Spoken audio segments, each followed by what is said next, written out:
कति सन्तान बिमामा कति सदस्य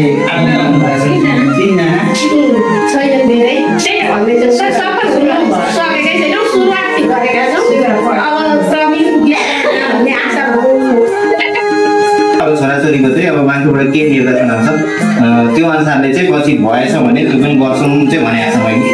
अब त्यो मैले गलत गरेँ कि सही गरेँ त्यो चाहिँ अब ठिक छ प्रयास गर्नु भएको छ त्यस ठुलो कुरा हो। धन्यवाद हुन्छ सर। सम्पूर्ण नमस्कार। हाम्रो संस्थामा चाहिँ यो लागु भएकै छैन भन्दा पनि हुन्छ, भर्खर थालिँदैछ। अब यसको योजनाहरू यसको यो 720 850 रुपियाँ भन्दै टोटल्ली नयाँ हामीले हामी अननै छौँ। अब यहाँ बुझेर आज बुझेर गएर चाहिँ कन्फ्युज गराउन सक्छौँ। धन्यवाद। हाम्रो पछाडिको सरबाट लिन चाहेँ मैले। हजुर सबैलाई नमस्ते। हजुर के 75 सालमा किसान हिजो 7 तारिकको थियो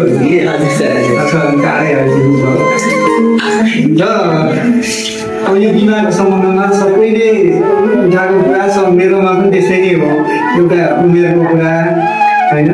अब हामी पुरानो संस्थाहरूमा 60 वर्ष उमेरभन्दा माथिको सदस्यहरू पनि निकै उहाँहरू त्यो कार्यक्रममा नपर्ने अनि बाँकी रहेको सदस्यहरूलाई बिमा गराइने ठुलो सङ्ख्याहरूमा धेरै नै उमेरले गरिसक्नु भएको सदस्य हुनुहुन्छ।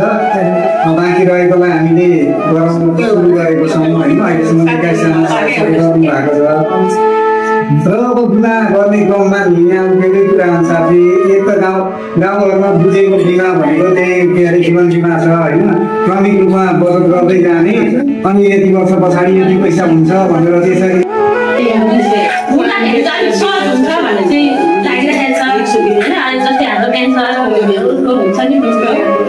त्यो हुँदाखेरि पनि संस्थाले दिएपछि बिमाबाट त्यो हुँदाखेरि अलिक बिमा धेरै गर्न सकिन्छ कि भन्ने मेरो जुटिरहेछ। फरक चाहिँ अरू उहाँहरूले अरू त सबैले भन्नुभएको एउटै सबैलाई समस्या एउटै नै छ।